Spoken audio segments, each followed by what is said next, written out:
Bismillahirrahmanirrahim. Wa taridu sighatu if'al bil ma'na sabiq li sittatin wa isrina ma'nan ala ma fil asli. Wa illa faqat awsalaha ba'duhum linayfin wa salasina. Kalau di kamus ada yang baca linayfin wa salasina sama. Wa yatamayyazu ba'duhu an ba'din bil qara'i. Dados sighat amar yang maknanya perintah itu tidak jaminan harus wajib. Ada beberapa amar yang tidak lil wujud. Ini penting dalam disiplin ilmu usul fikih, sehingga tidak semua perintahnya Allah atau perintahnya Nabi menjadi perintah wajib. Misalnya yang masyhur itu wa idza halaltum fastadu, jika kamu setelah tahallul, kan ketika kita ihram enggak boleh berburu hewan. Setelah tahallul kata Allah fastadu, maka berburulah. Bukan berarti para kiai setelah ihram terus rame-rame nyari kijang, kan jadi lucu. Meskipun perintahnya fastadu, maka berburu lah. Nah, itu penting. Jadi makanya dibutuhkan ilmu usul fikih untuk menganalisis fikih. Mestinya amar itu kan perintah. Logikanya kalau perintah perlu dituruti. Tapi ada beberapa perintah yang hanya lil ibahah. Yaitu tadi misalnya wa idza halaltum fastadu, jika kamu sudah tahallul dari ibadah haji atau umrah, maka berburulah. Nah, itu amar lil ibahah karena sebelumnya haram. Maka perintah di sini hanya lil ibahah. Tapi ada beberapa perintah yang dari sesuatu yang awalnya haram. Itu kalau awalnya haram dalam kaidah fikih, sekali dihukumi boleh, maka malah naiknya ke wajib. Ya, dalam kaidah disebut maka nama mamnu'an idza jaza wajib. Jadi sesuatu yang haram sekali kena hukum jaiz boleh, malah meloncat jadi hukum apa? Wajib. Misalnya qatul udwi. Kalau Pak Haris baca dengan udwi apa adwi? Orang keliru semacam sini-sini. Udwi. Pokoknya bacaan saya ini buat menasih bacaannya Pak Haris. Kalau beda berarti Pak Haris yang salah. Karena senior saya. Ini kasus ini, direktur tapi masalah ini masih belum, harus dikonfirmasi. Karena kalau mondok tidak lama itu udwin adwin ya sama, yasmilu yasmalu sama. Tapi nanti kalau kelasnya di atasnya yasmilu itu kasus, yang benar itu yasmalu. Tapi kalau dibanding sampean ini sudah cukup, ini ilmunya sudah cukup. Tapi ini harus ya agak boleh tersinggung Pak. Latihan jadi wong ati-ati. Nah, itu penting. Sehingga kenapa ada madhab, ada macam-macam. Karena ada jaminan perintahnya Allah dan Rasul itu semuanya lil wujub, ada lil ibahah, ada lil tahdid, ada macam-macam. Nah, lil ibahah contohnya tadi apa? Wa idza halaltum fastad. Misalnya, fa idza qudiyatis sholatu fantasiru fil ard. Ketika sholat selesai maka bubarlah. Kamu tidak perlu kayak orang Wahabi di Arab Saudi sekali salam langsung lari. Alasan kamu fantasiru al-amru lil wujub. Salam langsung ayo lari mergo qala ta'ala fantasiru. Ya kasus kalau gitu. Makanya enggak bisa orang jadi ahli fikih tanpa keahlian usul apa? Fikih. Karena di usul fikih ini nanti dipilah-pilah sekian amar yang maknanya itu ada lil wujub, lil ibahah, lil tahyir, lil tahdid, macam-macam. Makanya saya ingin menjelaskan itu. Wa illa faqat awsalaha. Ini kalau maknani ala basahal ya Allah, karena sanad kita sama ya. Basahal dulu ngaji sama Mbak Zubair ngaji sama Mbak Fakih Mas Kumambang, Mbak Fakih ngaji sama Mbak Mahfud Termas. Mbak Mahfud Termas itu yang ngaji sama Sohibul Anak Sayyid Abi Bakar apa? Jadi kalau sampean Pak Haris langsung Mbak Zubair apa lewat aku Haris? Muter, yes Pak Haris, tak tombok darurat. Ya, sampean sanatnya ya sampean Pak Haris, saya misalnya Mbak Mun, Mbak Zubair, Ki Fakih Mas Kumambang, Mbak Mahfud Termas itu mukim di Mekah, itu langsung ngaji sama Sayyid Abi Bakar apa? Sayyid Abi Bakar Sato ngaji Sayyid Zaini Dahlan. Nah, sanat paling dekat dengan Sayyid Abi Bakar Sato itu keluarga saya termasuk. Karena Sayyid Abi Bakar Sato itu punya kakak namanya Umar Sato. Termasuk ya saya bilang termasuk keluarga. Umar Sato itu punya anak namanya Abdullah. Terus punya anak namanya Hamzah Sato, itu saryanya di Sedan di daerah sana. Mbah Hamzah Sato itu pernah nikahi beliau saya, tapi setelah punya anak mbah saya. Jadi mbah saya itu pernah jadi anak tirinya Sayyid Hamzah Sato. Tidak saya terangkan sana dulu, karena Pak Haris nggak mungkin bisa menjelaskan ini. Kalau tidak niru saya, tidak bisa. Sayyid Umar Sato itu gurunya Mbah Mat Sarang. Jadi Mbah Ahmad itu mbahnya Mbah Mun. Mbah Mun punya ibu asmane Nyai Mahmudah. Mahmudah itu binti Ahmad. Mbah Ahmad itu mertuanya Mbah Zubair. Mbah Ahmad itu ngaji di Mekah, itu tidak ngaji sama Sayyid Abi Bakar Sato Sohibul Yana, tapi ngaji sama Sayyid Umar Sato, kakaknya Abi Bakar apa?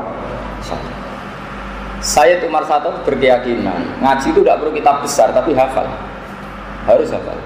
Sehingga Jurumiyah ya dihafalkan, Imriti dihafalkan, Alfiyah, kitab-kitab Mabadi juga dihafalkan. Sehingga ketika Mbah Ahmad itu rawuh ke sarang, menerapkan mahfudzat. Karena ada lembaga yang bernama sekolah MGS. Terus korbannya ya kita-kita, kalau nggak hafal tuh nggak naik juga. Jadi Mbah Said Umar itu termasuk akibatnya ke kita. Akhirnya kita wajib menghafal, termasuk bahasa hal, terus beberapa kiai hajen, Mbak Nafek mewajibkan muhafadzah karena dulu Mbak Umar itu ilmu itu manfaat nak dihafal. Untung tidak nyuruh ngapalkan kaidah usul fikih. Tapi itu dulu lazim. Sayyid Abi Bakar Sato bisa alim gitu itu karena ngaji sama kakaknya namanya Umar Sato. Jadi kalau pakai sanad sarang misalnya Mbah Mun, Mbah Zubair juga bisa lewat Mbah Ahmad. Mbah Ahmad itu ngaji saya Mas Sayyid Umar apa? Sayyid Umar Sato itu yang mewajibkan muhafadzah. Jadi termasuk tradisi menghafal itu yang keras itu Sayyid Umar Sato. Nah, sehingga saya mohon kaidah-kaidah fikih karena bahasa hal itu spesialnya di kaidah fikih, saya mohon itu dihafalkan. Kayak tadi makana mamnu'an idza jaza wajib. Misalnya orang makan bangkai itu haram. Orang nyuri gedangnya Pak Haris, gedang gorengnya Pak Haris itu haram. Haram. Tapi sekali kamu kelaparan, kalau nggak makan gedangnya Pak Haris itu mati, maka wajib makan. Bukan sekedar boleh, tapi apa? Wajib. Karena sesuatu yang pernah dilarang, sekali boleh langsung naik, hukumnya jadi apa? Wajib. Orang makan bangkai itu haram. Tapi kalau kamu darurat, kalau nggak makan bangkai itu mati, hukumnya makan adalah wajib. Setelah menjadi wajib, kena kaidah ad-daruratu muqaddaratun biqadri. Jadi kalau kira-kira makan bangkai itu kakinya cukup, nggak perlu makan semua. Paham ya? Makanya itu bisa diteruskan.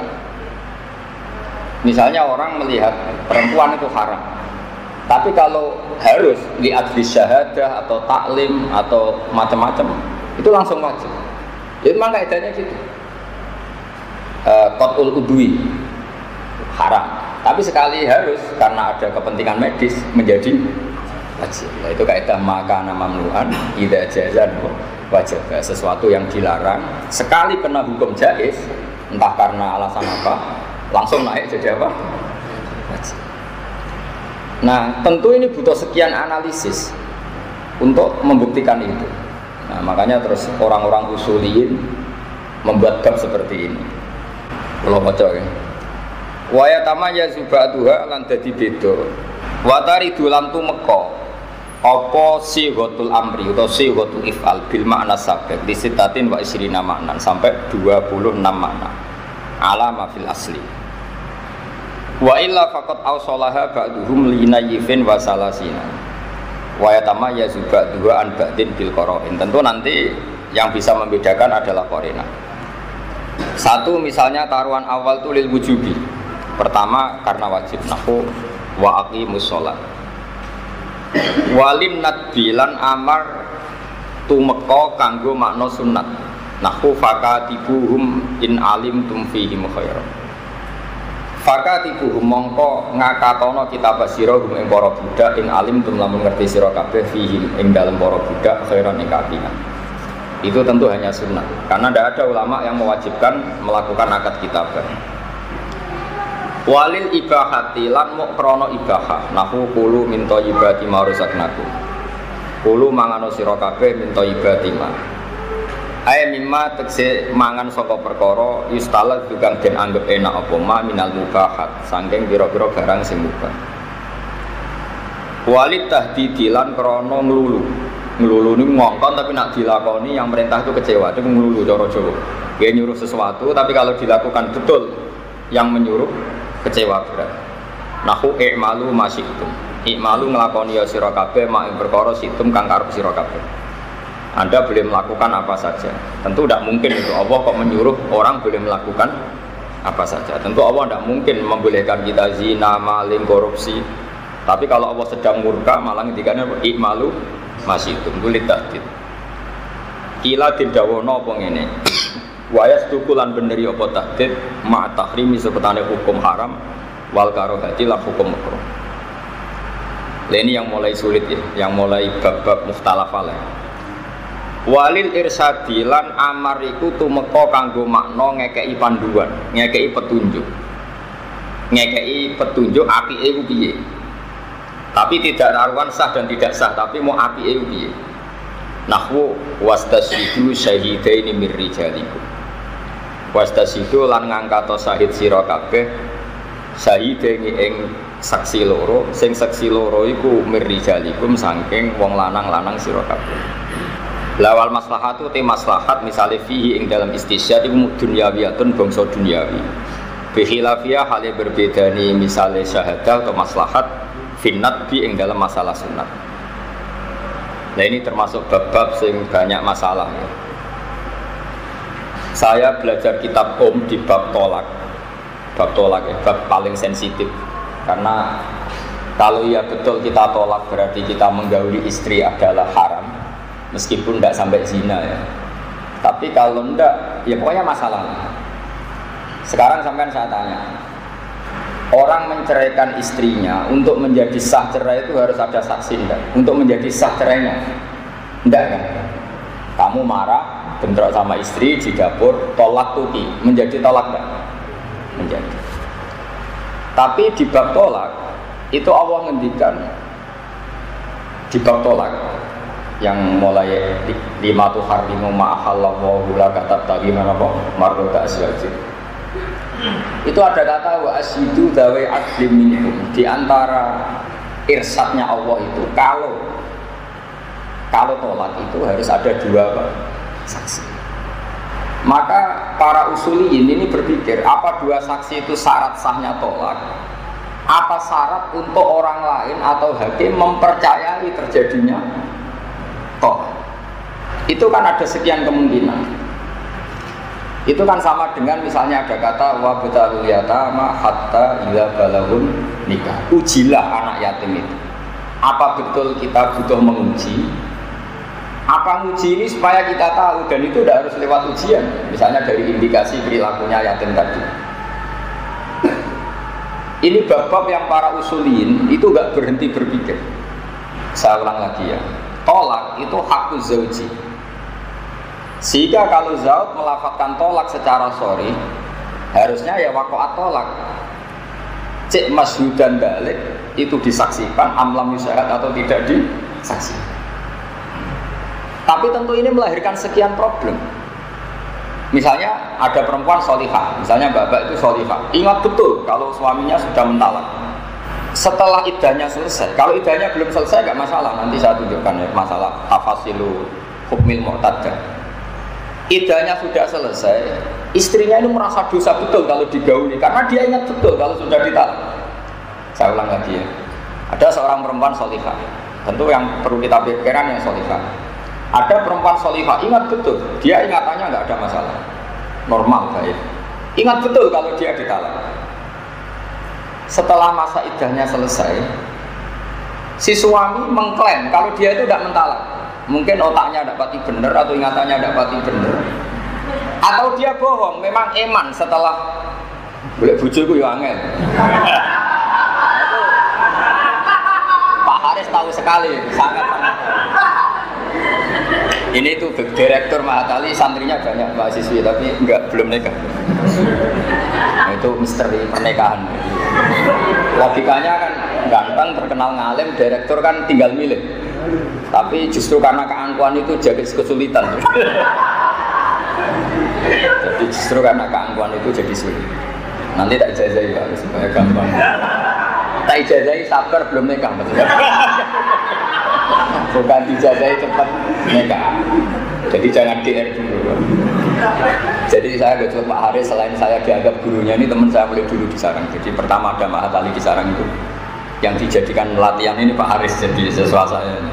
Angkatan kedua apa ketiga? Ketiga, saya ulang lagi ya.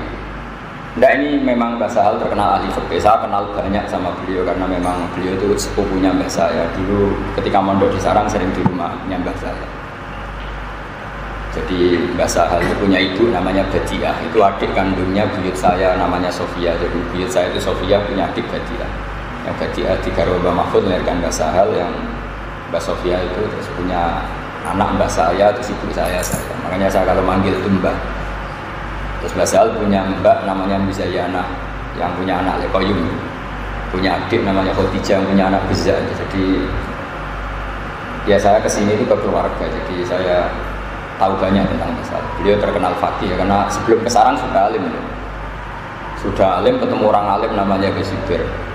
Sudah alim, ketemu orang alim, metode belajarnya benar, jadi alim itu. Mbah Sahal kalau menyek saya gini, kowe ngalim biasa, kitab saiki gampang. Aku alim lu top, dhisik ku kitab angel. Saya masih ingat kata-kata itu. Terus cerita dia, aku dhisik akhir ngalim ning Lasem. Jadi Mbah Sahal itu punya ipar namanya Kiai Mansur. Agaknya Gus Koyum namanya siapa? Kiai Mansur. Kiai Mansur itu bin Khalil. Khalil itu katibnya Mbah Mahfud Termas. Tulisannya bagus, tidak kayak Pak Haris, bagus tulisannya. Pak Haris itu tidak bagus tulisannya, juga nasibnya. Dalam hal nikah ya, dalam hal. Semua santri Sarang itu iri sama Pak Haris, kok bisa jadi direktur di Mahat Ali mana ini Haji. Tapi mereka setelah tahu nggak payu Abi tidak jadi iri. Ternyata sama saja, jadi irinya tidak jadi. Tidak biasa sampean tahu sanad ya. Jadi dulu yang muridnya Mbah Mahfud yang alim itu tentu yang masyhur itu ya Mbah Hasyim Asy'ari. Kalau dari Lasem itu Mbah Khalil sama Mbah Maksum, ya, sama Mbah Sidik. Mbah Sidik itu bapaknya Ahmad Sidik yang dulu Roisam, itu orang Lasem semua. Jadi Mbah Maksum, Mbah siapa tadi? Khalil. Nah, Mbah Khalil punya anak Kiai Mansur. Karena Mbah Khalil itu katibnya Kiai Mahfud, tulisannya bagus. Naskah-naskah Nailul Ma'mul sebelum dicetak itu ada di Lasem, di Kiai Mansur. Nah itu ketika Mbah Sahal mau belajar Lubul Usul sama Mbah Zubair itu ngambil naskah Nailul Ma'mul, Qoblal Matba'ah, Qoblal Tot'i maksudnya sebelum apa dicetak. Makanya di sini Mbah Sahal sering mengutip kitab apa Nailul Ma'mul. Maksudnya binus khotin wairi matbu'ah. Beliau di Muqaddimah ngendikan apa? Binus khotin wairi matbu'ah, dengan naskah yang belum apa dicetak. Itu diabahnya Gus Koyum. Jadi Koyum bin Mansur bin Khalil. Karena Kiai Mansur itu iparnya Mbah Sahal, itu sering dipinjam. Jadi dulu yang memanfaatkan itu hanya Mbah Sahal karena ipar. Sebenarnya bukan karena ipar, karena bisa baca. Coba sampean mbok iparnya kan tidak ada gunanya. Nah, makanya saya itu nggak terima kalau ada orang cerita Mbah Sahal alim karena bisa mengakses kitabnya siapa? Mbah Mahfud. Apa gunanya ipar kalau tidak bisa baca? Terus Mbah Sahal kalau belajar itu 3 kali, itu ma'ruf, terkenal. Jadi sebelum ngaji Lubul Usul sama Mbah Zubair, beliau ngajar sama teman-temannya. Terus sinau sendiri, terus ngaji sama Mbah Zubair 3 kali. Itu ma'ruf. Jadi aku nak keliru, aku kebangetan. Jadi dari Mbah Zubair, dari Mbah Sahal itu nak aku keliru, aku kebangetan. Dan ijazah yang sama ini yang sering dijazahkan Mbah Mun ke saya. Makanya ini saya ijazahkan ke jenengan. Kata Mbah Mun gini, saya sering. Zaman itu Mbah Mun masih sering ngajar terus. Hak kena kepengen ngalim, itu sebelumnya ngaji be gurumu itu sinau nise. Jadi kayak pas ngurungokno gurumu karek ngecek, angger wacanane itu kok bener terus, yo wis ngalim, mau matane bener terus. Taruh saja sampean tadi sebelum ketemu saya sudah belajar, bacanya kok bener terus, cocok sama saya, berarti wis alim. Kok tiap sak lembar salah separuh, ya fatal berarti. Nah, sehingga nggak perlu guru itu kangelan nasihat. Bukan fima kuria alaihi saja, bukan kuria alaihi pun sudah benar. Karena Mbah Sahal kan masih ingat betul pas saya belajar sama teman-teman bacanya misalnya Yasmalu. Setelah ngaji Mbah Zubair baca Yasmalu, oh benar. Beda dengan Pak Haris, pas belajar Yasmilu, pas gurunya baca Yasmalu tetap Yasmilu, karena pas gue baca Yasmalu dia tidak dengarin. Padahal yang benar dalam kamus itu Yasmalu, bukan apa? Bukan Yasmilu. Itu Mbah Mun ijazahkan gitu. Sehingga ketika saya ngaji mahali sama beliau dulu, saya ngaji mahali, ngajar Fathul Wahab, karena beliau dulu masih ngajar terus. Itu saya ngaji setengah tahun. Ngaji Fathul Wahab itu saya hanya setengah tahun. Terus di PHK sama Mbah Mun. Kata Mbah Mun, "Kak kowe nak ngaji di Cirebon, mari aku isin. Aku bisa ngaji ora sregep." Dadi aku nak murid sregep isin wis lereni ngaji. Kata Mbah Mun ini. Oleh motor wis kembar pe aku. Sampun yo leren ngaji niku wis leren. Karena tadi kalau kita sorogan sama Mbah Mun kan tidak mungkin beliau kiai besar situ. Tapi sebetulnya bisa diakali. Kamu bikin grup saja kelompok yang memastikan misalnya bacanya itu begini. Setelah kamu baca tahqiq terus ngaji sama Mbah Mun atau dulu sama Mbah Sahal. Kan tinggalnya mak Mbah Sahal baca walil ibahati, sudah benar ini jar majrur masih benar lah kalau itu. Walil nadhi. Misalnya lisikoli. Sehingga misalnya kamu baca lid dilalati, terus Mbah Mun baca lid dalalati. Suatu saat nanti Mbah Sahal baca lid dilalati. Oh, berarti mas dari loro, kadang dalalah, kadang dilalah. Misalnya sama bisimai. Misalnya kamu memastikan bisimai, ternyata Mbah Sahal baca bisamai. Kamu mesti mikir, ini salah fatal apa pilihan? Nah, karena kamu nyari-nyari di kamus. Yuqalu simaan wa samaan sawa. Oh, alime sepodo. Nenggak lafaz simain. Wah itu kalau sekian jilid kitab itu pasti alim saja kan pasti alim. Karena Anda selalu mengkonversi terus. Nah sekarang problemnya anak-anak sekarang ngaji bahasa hal itu blank. Dia tidak sinau tidak apa terus ngaji maknani. Pas bahasa nerangkan karena dia maknani orang rumah. Itu kasus betul sampai sekarang. Kalau kamu sinau betul, bahasa hal nerangkan level mafhum kamu bisa ngikuti. Tapi kalau nggak sinau kan sibuk mak. Coba misalnya bahasa hal nerangkan mafhum, kowe jek sibuk maknane bigol, blo ge dobro kan pakai misalnya. Pas lagi tulis blo bahasa hal nerangkan, mulane urip ngene-ngene. Kan seorang kiai kan sering ngendikan langsung mafhum. Kowe jek sibuk maknane blo dulu nggak boleh, santri belajar itu nggak boleh.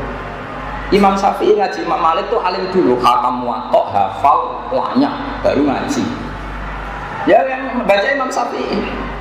Imam Buaiti alim, dia baca di Imam Syafi'i. Makanya qala fil Buaiti, yang baca kitab Imam Buaiti, Imam Buzaini, Imam Syafi'i hanya mendengarkan.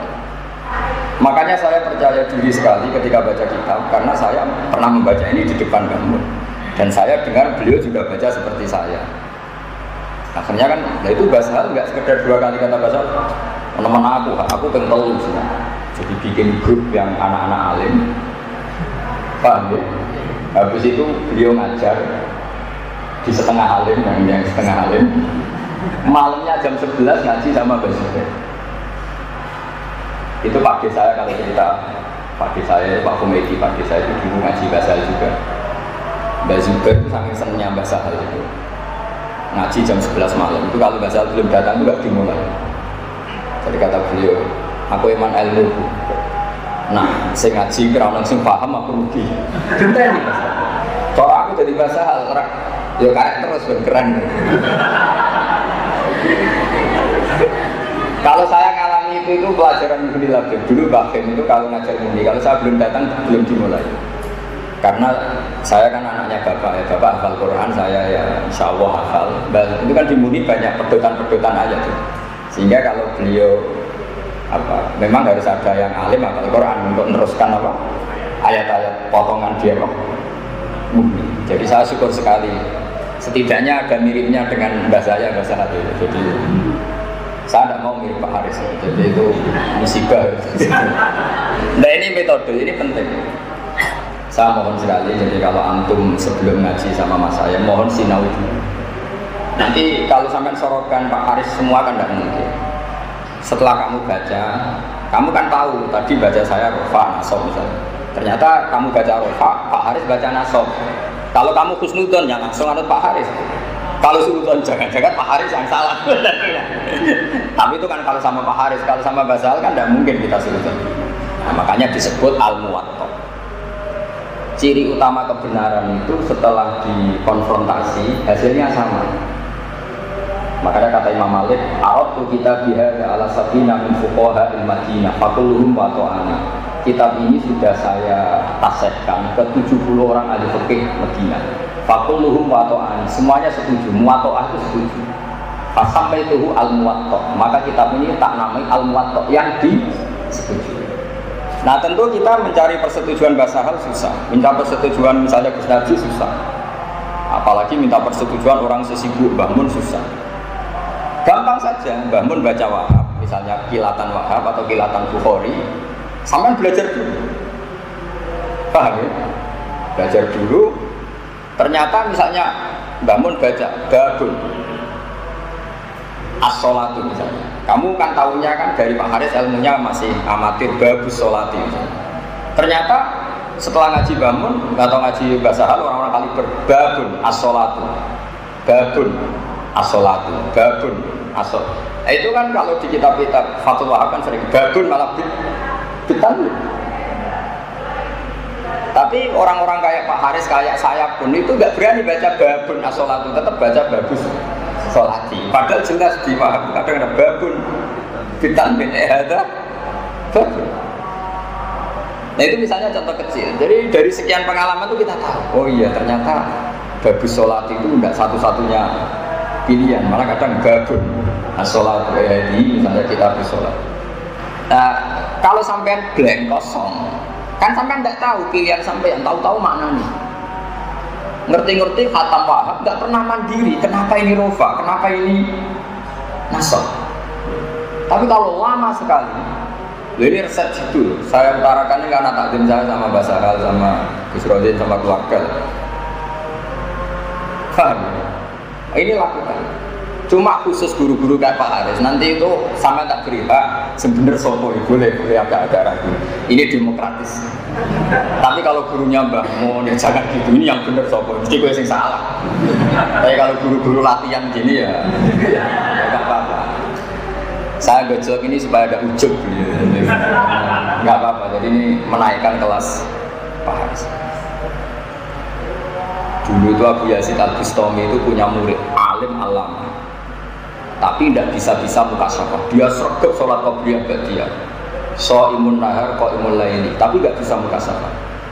Tiap hari maca resmi ngaji, tapi tidak bisa muka syafah. Terus tanya sama gurunya, ya Abu Yazid, saya ngaji sama jenengan puluhan tahun dan saya murid paling sergap, paling alim, paling sergap ibadah kok tidak muka syafah. Kata gurunya lucu, Abu Yazid itu orangnya senang. Kalau kamu ingin muka syafah gampang. Kono adol gorengan yang pasar, jadi sing dulu dol dalam ning pasar, kowe sing adol gorengan ning apa? Pasar. Tak jamin dari kowe muka syafah. Marah muridnya. Marahnya tuh bilang begini, subhanallah. Oh pas bilang subhanallah dimarahi sama Pak Yazid. Fawwah ma sabbahta wa walakin sabbahta nafsak. Kamu itu bukan mensucikan Allah, tapi mensucikan diri kamu sendiri, tidak memantaskan diri kamu sendiri. Khidmah Anda adol jajan yang pasar, senang khidmah mulan, jadi direktur, terus doang muncul. Kalau kamu betul karena abdullah dikongkon guru apa saja, ya bedanya apa? Coba Pak Haris jadi direktur sama yang di dalamnya Gus Rozin, misalnya bagian masak. Indahwah sahawa karena sama-sama khidmah. Tapi anak ini ketika merasa ketua pondok, merasa penting, disuruh dol gorengan itu izin. Pas izin bilang subhanallah, kata gurunya, fawwah ma sabbahta wa walakin sabbahta nafsak. Kamu itu tidak mensucikan Allah, tapi mensucikan diri kamu sendiri. Makanya dalam tradisi Thariqah itu orang-orang kayak Pak Haris pun itu disuruh pakai baju khirqah, baju suwek-suwek. Tapi saya tidak nyuruh, saya ada gurunya, supaya bisa melumat egonya, ujubnya. Nah karena ini tidak ada khirqah, tidak ada dodolan gorengan, nah, ini tak gojlok saja, ini pengganti adol apa? Jadi ini lebih ringan, lebih ringan. Jadi jangan kira kita ini tidak punya ujub. Misalnya kita merasa kiai, kalau nggak naik mobil, nggak dihormati menjadi aneh. Subhanallah, santri tidak roh hak itu. Sebenarnya kita ini bukan mensucikan Allah, mensucikan diri kita. Tidak pantas diperlakukan seperti itu. Ini penting saya utarakan karena kita ini sudah lama hidup modern. Tapi tradisi-tradisi seperti ini harus kita teruskan. Orang itu nggak boleh umur luhur, nggak boleh ujur. Sehingga saya pun sampai sekarang itu, kalau ke sarang itu, kalau sowan bangun ya lewat jalur anak-anak dalam.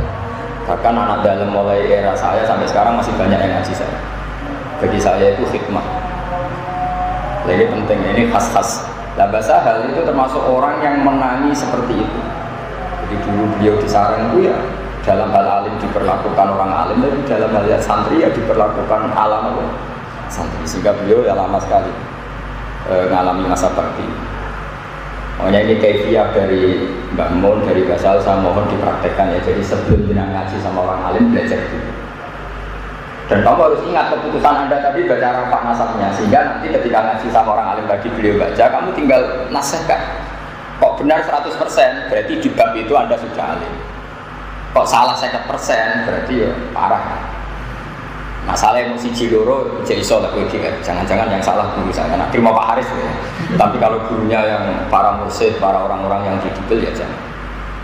Itu ijazahnya Mbak Salsa masih ingat betul ketika sebelum wafat beliau tak bawain kitab Al-Qola Etaluluiyah karangan Mbak Sahal, karangan Mbak Zubair, yang di situ ditulis di Tashihi Tilmidihi Sahal Mahfud. Saya masih ingat beliau senang sekali tak bawain kitab itu.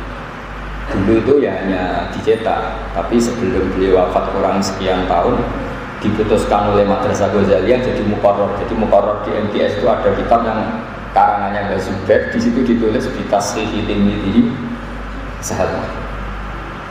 Itu betapa luar biasanya Mbak Sahal, seorang alim gurunya ngarang kitab, beliau disuruh sampai ngaji munggah ke syafaat. Itu kan musibah betul, parah. Jadi kalau sampean istinad ya punya sanad dengan bahasa hal di antara kaifiahnya ini saya bocorkan. Ini bukti takdim saya sama keluarga besar Kiai Sahal. Kamu belajar dulu. Saya sama. Makanya saya baca kitab PD itu bukan karena sombong. Saya itu belajar wahab, malamnya ngaji bangun. Saya itu belajar lagi kadang sama Bisufur kadang. Terus sehingga saya tahu kalau bacaan saya ini sudah benar karena tadi bangun ya baca seperti malamnya saya putuskan saya baca rofa nasabnya kok sama. Setelah sekian hari sekian tahun kok kesamaannya sampai 100%. Anda kan boleh mustakil sudah mandiri berarti Anda bacanya sudah karena ini keputusan Anda baca ini sebelum dibacakan berarti kan ini keputusan Anda. Paham ya? Itu dilatih. Mohon kalau terus nanya. Walid tahdidi lan diantara wurudul amri itu litahdid. Kados imalu masih itu. Terus ben karep wae lakone. Terus sudah ya, wali iradatil imtisal. Wali iradatil imtisal lan krana mok kepengin den turuti perintahe. Kakalika kaya dene pengucap sira liwai roki kika maring saliyane budak sira indal afsi nalikane ngantuk. Pemuni iskini ma. Iski nyirami no sironi ingsun ma'an itu, yaitu ingin saja dituruti. Walil izni kalau kepada budak Anda kan Anda mewajibkan, tapi kalau tidak pada budak Anda sifatnya permohonan. Walil izni lan krono mau memberi izin kakaulika kau jenis pengucap siro liman maring wong toroka kang ngetuk sokoman toroko kang ngetuk sokoman al-baba ing pintu kau ngucap utuhul wes mlebu. Lawa ba'dhum te sebagian ulama iku adroja iku ngelbono sapa ba'dhum hada iki fil ibahati enggal ibahah. Artinya membolehkan masuk. Wali tak dibilang amar iku krana ngekeki tata krama kakau dikali wiri mukallafin. Kaya pengucap sira liwiri mukallafin kul mimma yalika kul mangano sira mimma sanging apa wae yali kang nyandingi apa maka ing sira. Wa ba'dhum sebagian ulama iku adroja nglebono sebadum hadza finnat dalam sunat. Lawal awalu te kaul awal ku farqa bedana apa awal bi anal adab lan sakmene adab iku muta'alliqun berkaitan bi mahasinil akhlak lawan api-apike akhlak to akhlak sing apik. Wa islahil adati lan benerno adat utawa adat sing perlu dibenerno. La wal nadba ay wa bi anna nadba bi thawabil akhirah. Nah dikatakan mandub itu thawabnya akhirat. Tapi kalau dikatakan takdib itu hanya terkait mahasinil akhlak. Ama akul mukallaf yang apun ta imangan wong mukallaf masa yang perkara yali kanyandingi apa maji ing mukallaf iku mau faman dubur mongko iku sunah. La wa min malan saking perkara ay wal aklu mimma yali wa rahu iku makruhun iku napa? Makruh. Haitsu la ila askira ora ida iku mujud wa illa fa haramun mongko iku haram. Terus mengke napa? Dipikir malih sing jelas kalau suwun ilmu usul fikih yang dikarang Syekh Zakaria Al-Ansori terus banyak syurah ya, banyak syurahnya termasuk Mbah Mahfud Termas yang ngarang Nailul Ma'mul. Kemudian kitab itu dimudahkan lagi oleh Mbah Sahal dengan ini Thariqatul Usul ini. Dan saya masih ingat betul beliau itu bangga sekali ketika main di Ahqaf. Di Ahqaf ternyata di antara muqarrarnya itu pakai kitab Thariqatul Usul. Jadi kita ikut senang sekali. Menurut saya itu bagus karena Mbah Sahal itu produk Indonesia betul. Karena beliau di Mekah itu hanya beberapa dapat ijazah. Jadi beliau alimnya ya ngaji kepada Ki Abdul Hadi, tentu dulu ngaji beberapa ulama kajen, beliau ke Sarang sudah alim. Karena sudah alim itu beliau ke Sarang yang langsung ngajar teman-temannya, yang ngajar yang selevel ya yang di bawahnya. Kemudian beliau istifadah sama Mbah Zubair. Ini penting karena saya tidak punya waktu lama ya, penting saya utarakan berkali-kali metode ini. Karena Mbah Sahal itu sepupunya Mbah saya, dulu sering sekali saya masih menangi Mbah Sahal pakai mobil coklat, masih ketua PW NU itu kalau jagungan sama Mbah saya. Saya ulang lagi ya, jadi Mbah Sahal itu selain metodenya benar juga mendapatkan kitab Nailul Ma'mul tadi dari iparnya, berarti dari Mbah Mansur iparnya. Mbah Mansur dapat itu dari Mbah Khalil karena Mbah Khalil itu katibnya siapa? Mahfud. Nah kalau Sarang itu bejo karena tadi mbahnya Mbah Mun itu muridnya Sayyid Umar Sato, kakaknya Sayyid Abu Bakar apa? Itu yang buat metode muhafadzah. Ya korban baiknya kita. Kalau nggak naik, nggak muhafadzah udah naik apa? Kelas. Nah terus Sayyid Umar Sato itu punya cucu namanya Hamzah Sato. Pertama rawuh di Indonesia itu di Bangil, Kila di Bogor. Walhasil singkat cerita bahwa Hamzah itu mencari-cari murid mbahnya, datanglah ke Sarang, ke Mbah Mat, ke mbahnya Mbah Mun. Terus Sayyid Hamzah Sato akhirnya hidup di Sedan. Lahirlah orang-orang alim di Sedan, kayak Mbah Zawawi, terus punya anak Ki Johari yang jadi pondok Encong. Terus Ki Johari punya adik namanya Mbah Magda, itu garwo adiknya Mbah Sahal, Mbah Khotijah, punya anak Huzak. Huzak punya putra yang dulu di sini, golongan Elek Salam dan sebagainya. Jadi artinya kita ini, silsilah kita ini sudah benar. Kefiah kita, manhajiyah kita sudah benar. Makanya saya mohon, apapun modernnya Mahat Ali, saya senang sekali masih ada metode ngaji kayak gini. Karena ini yang didapatkan Mbah Sahal dari para masayikh. Soal atas nama era modern Anda butuh sarjana apa enggak itu ya nggak masalah, itu orang modern, kebutuhan zaman, arifan di zaman ini tidak masalah. Tapi apapun arifan di zaman ini kita jangan meninggalkan metode yang pernah diajarkan para guru-guru apa kita. Sampai kalau ngaji kitab fikih itu mesti ada kata-kata gini, qala fil Buaiti. Buaiti itu nama orang.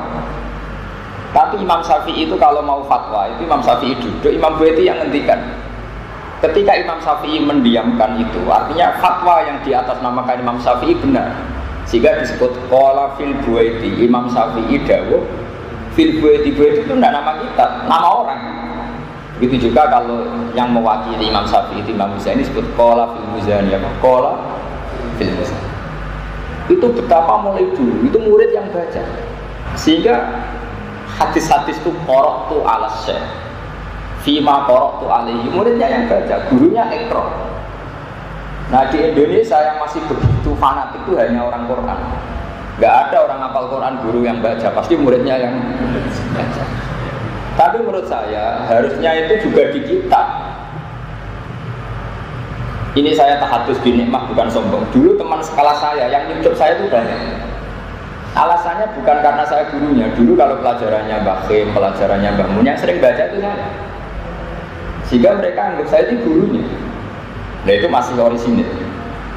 Maka sebetulnya kayak Mahat Ali gini yang baca jenengan bukan saya. Tapi nak sampai peledak-peledak kan Pak Haris ini sih. Jadi saya mau metode ini mesti akal-akalannya Pak Haris ini seperti ini tuh. Guru yang baca, murid mendengar. Sebenarnya kalau ingin alim itu sampai yang baca, saya mendengar. Tapi resikonya kalau sampai salah kan direkturnya yang isi. Akhirnya terus ngakali terus dengan mohon saya mau coba barokah. Nah ini korban tipu-tipu. Jadi itu sebetulnya nggak ada dalam sanad apa kefiah seperti itu dah. Nah, tanyakan Mbah Sahal dulu ketika ketemu saya Yasin ya beliau yang baca. Qra' baca. Setelah baca sekian kuras kok benar anta ahlun litil kal ijazah, kamu ahli, terus ijazah amak. Dulu gitu semua, Imam Syafi'i ngaji sama Imam Malik disuruh baca. Makanya fima qara'tu ala Malik. Sehingga di fikih ada kitab Mukhtasarul Muzani. Disebut qala Syafi'i fil Muzani, qala Syafi'i fil Buaiti. Karena yang baca murid. Makanya Imam Bukhari dalam bab Kitabul Ilm babun al-qira'ah ala syekh biman zilati qira'atis syekh. Haddatsana kada wa kada terus bidalili hadisi Imam bin Sa'lab. Jadi Imam itu orang kampung datang ke Rasulullah. Datang ke Rasulullah, dia yang baca Pak Haris. Itu sampai lihat nanti di Kitabul Ilm. Babun al-qira'ah ala syekh biman zilati qira'atis syekh. Terus di Imam itu unik, cara tanya ke Nabi gini. Tanyakan pertama Nabi santai-santai di masjid. Siapa di antara kalian yang namanya Muhammad? Kata sahabat-sahabat memberi isyarat itu. Dia masih jangkar, ya Muhammad, inni sa'iluka famusaddidun alika fala tajidanna ala nafsika fiyya syai'an. Saya ini tanya kamu dan tanya saya ini agak-agak kasar. Musaddid itu agak kasar, tasdid. Makanya disebut asyidda walal kufar. Jangan ambil hati ya. Kata Nabi, is'al ma badalak. Ya silakan kamu tanya. Terus Dimam mulai ngomong terus. Saya kedatangan Rasul kamu, utusan kamu. Terus bilang Rasul kamu kalau kamu mewajibkan orang misalnya sholat 5 waktu. Apa betul? Naam. Kata Rasul kamu harus puasa Ramadan. Apa betul? Nabi bilang naam. Terus pokoknya Nabi itu mau ngendikan naam. Nah, ternyata semua yang dikatakan Imam ini menjadi ilmu. Ya seperti itu kewajiban Islam. Ada kewajiban puasa, kewajiban zakat, kewajiban ini. Padahal yang baca ini Imam bukan Kanjeng. Makanya al-qira'ah ala syekh bimanzilati qira'atis syekh. Karena syekhnya diam tapi mengasih. Itu lama sekali dipraktekkan. Imam Syafi'i ngaji sama Imam Malik. Imam Syafi'i yang baca Muwatta. Imam Muzani, Imam Buaiti ngaji sama Imam Syafi'i, yang baca juga Imam Muzani, Imam siapa? Buaiti terus. Termasuk bahasa hal dulu ngaji Bazubair yang baca bahasa hal. Ya tapi karena ini zaman akhir, saya juga kasihan kalau sama Pak Haris, kalau sama baca salah pasti yang malu itu Pak Haris. Nah, orang Muslim kan wajib menutupi aibnya orang Muslim. Jadi man satara musliman satara. Jadi ini kompromi. Sebetulnya ini metode yang kurang bagus. Tapi nggak apa-apa, ini darurat tiap hari. Karena Pak Haris nggak sempat mikir itu, yang dipikir judul jadi dia sudah kacau pikirannya sudah. Ya saya teruskan. Walil ingdari lan krono amariku lil ingdar. Nahu kul tamat ta'u fa inna masirakum ilan. Wa yufariku lan bedani opo ingdar atah tidak ing tahdid. Oleh bedani diwujubi tironi kelawan wajib kebarengane tahdid dilwaidi kelan ancaman kama fil ayat. Wa bi anna tahdida lan santen tahdid ku atafiku medek-medekno. Beda wal ingdaru ta ingdar mau iblahul mafufi minhu iku mau nyampeno barang sing perlu dikuatiri. Walil imtinani lan kadang amar iku mau nunjukno paring nikmat. Misalnya Allah dawuh kulu mimma razaqakum wa. Ora kok kowe mangan terus ngetakon kenapa kok mangan? Kulu mimma razaqakum. Ndak. Allah itu menunjukkan kasih sayangnya ke kita dengan membolehkan kita makan. Bukan kok terus kita wajib makan terus. Sholat yo wajib, mangan yo wajib. Karena Quran dawuh wa aqimus sholat, sholat yo wajib, mangan yo wajib. Terus kowe sholat mbek mangan, melakukan dua amar sekaligus. Ayo sarap yo jenenge no. Sarap perlu diobatno niku. Meskipun alasan Anda gitu, wa aqimus sholat ya perintahnya Allah, kulu mimma razaqakum ya. Itu kalau dua perintah dilakukan sekaligus kan bagus. Poinnya dua ya tidak ada gitu. Jadi kulu itu imtinan. Allah menyuruh kita makan berarti Allah bukti punya minnah, punya peparing ke kita. Jadi wa yufarikulan bedani apa imtinan alibah ta ibah bitironi. Kelawan kaberangnone imtinan bidik lima. Kelawan nyebut perkara yukta juga den butono apa ilahi maring. Walil ikrami lan kadang perintah iku krana mulyakno nahu udkhuluha bisalamin aminin. Mlebu sira ing jannah oleh mlebu bisalamin kelan selamat atau kelawan untuk salam aminin atau hale sentosa. Tentu itu ikram. Artinya Allah zat yang Ghaniyun Hamid, zat yang lahul asmaul husna, menyuruh kita udkhuluha. Itu luar biasa, itu bentuk penghormatan. Bukan urusan masuknya, tapi urusan apa? Ikram. Ya kalau sampai sama nggih ya sementing kalau saged akan kersanipun keluarga besar Mbah Sahal. Kalau khidmah sekali, kalau bangga kalian Mbah Sahal karena itu mbak saya. Dan syaratnya juga sama. Jadi misalnya saya ulang lagi ya, jadi syaratnya Mbah Sahal ngaji Mbah Zubair ngaji Mbah Fakih Mas Kumambang, beliau ngaji Mbah Mahfud Termas, Mbah Mahfud ngaji Sayyid Abi Bakar siapa? Syato. Atau misalnya saya Mbah Mun ya saya Mbah Mun ngaji Mbah Karim ngaji sama Mbah Hasyim ini juga menangis Sayyid Mbah Mahfud apa? Termas. Karena fi babil fikhi itu Mbah Hasyim enggak pernah istinad sama Mbah Khalil Bangkalan. Tapi kalau fit tafsir itu Mbah Hasyim ngaji Mbah Khalil Bangkalan, dan Mbah Khalil ini mulazim di Syekh siapa? Nawawi. Jadi Syekh Nawawi Banten itu mulazim yang dari Indonesia, kawasan Sidan itu ada namanya Mbah Syakur, abahnya Mbah Khoto. Paham ya? Di Kudus ada Syekh Raden siapa? Asnawi. Kalau di Bangkalan itu Syekhona siapa? Khalil. Malah Raden Asnawi itu ya masih keluarga sini, masih keluarga saya, keluarga Mbah Sahal karena masih cucunya Mbak Asnawi sepuh.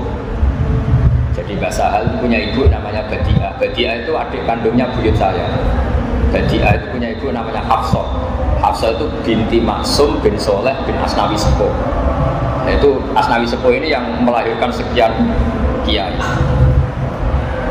Nah, terus guri-guri itu ada Asnawi yang Raden, makanya ada Asnawi sepuh, ada Asnawi apa? Nah, Asnawi Raden ini yang muridnya siapa? Syekh siapa? Nawawi. Tapi ini murid paling spesial karena Syekh Nawawi itu berpesan kalau beliau wafat, istri mudanya yang terakhir disuruh nikahi Syekh Nawawi. Syekh siapa? Mbak Asnawi sepuh. Namanya Nyai Hamdana. Sehingga Asnawi Raden ini punya garwa Hamdana itu bekasnya gurunya. Itu Mbak Mun pernah cerita saya, karena Nyai Hamdana dengan Syekh Nawawi punya anak namanya Zuhriyah, sehingga Syekh Asnawi ketika punya anak lanang dengan Nyai Hamdana dinamakan Zuhri. Zuhri punya anak Ni'am kalau nggak salah, terus Ni'am punya anak Bisafid yang jadi mantunya Bakir. Jadi kalau nggak salah Hafid bin Ni'am bin Zuhri bin Asnawi. Nah itu punya ibu yang dulu tiga sana siapa? Syekh siapa? Syekh. Makanya sampai yang syukur di sini ini sanadnya masih mutasil semua. Ya sama, Yon Sewu kados Babaili Rozin, Kiai Fatah ya sama, semuanya sama. Karena dulu Jombang juga do ngaji sama Syekh Mahfud. Jadi sanad Jombang, yang Den Anyar, yang Tebu Ireng semuanya sama dengan sanad kita. Karena dulu semuanya kalau di Mekah do ngaji Syekh Mahfud. Sebetulnya saat itu juga ada Syekh Khotib Minangkabau. Cuma Syekh Khotib itu karena dekat dengan pahamnya Muhammad Abdul Rasid Ridho, sing mulazim itu Mbah Ahmad Dahlan. Makanya Mbah Ahmad Dahlan terus jadi modern. Syekh Khotib ya sanad kita jadi Syekh Khotib juga, tapi karena beliau ikut gerakan Abdul, terus kita itu rapati sering nyebut Syekh Khotib. Sebenarnya sama, Syekh Khotib Mbah Mahfud itu seangkatan. Makanya masyhur Mbah Hasyim sering mulazimnya di Syekh Mahfud, Mbah Ahmad Dahlan sering mulazimnya di Syekh Khotib, terutama dalam hal apa? Gerakan. Nah, sehingga afiliasinya beliau itu lebih kayak Abdul Rasid Ridho. Jadi ini sekelumit dari saya mengenang mbah saya. Saya mohon sekali bab ini dikaji, karena perbedaan kita dengan Wahabi, perbedaan kita dengan Salafi itu adalah kalau Salafi sekali perintah Nabi, sunnah Nabi itu kayak memaksa harus diikuti. Padahal tidak semua perintah itu Allah mewajibkan diikuti. Ada lil ibaha, ada lil imtinan, ada macam. Kalau semua perintah wajib diikuti berarti assalamualaikum, salam dari sholat langsung lari. Faidah qudiyati sholatu fantasi.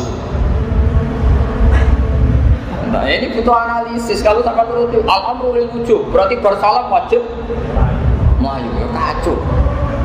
Nak bodoh aja. Saya kira demikian. Al-Fatihah.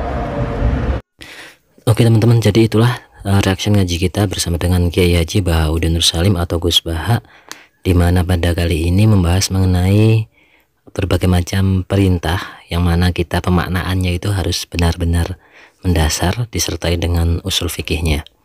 Karena catatan-catatan yang kita dapatkan dalam kajian kita kali ini, yang pertama, tidak semua perintahnya Allah atau Rasulullah itu langsung dihukumi wajib. Dibutuhkan ilmu usul fikih untuk menerjemahkan hukum fikihnya dari perintah-perintah atau amar dari Allah ataupun dari Rasulullah.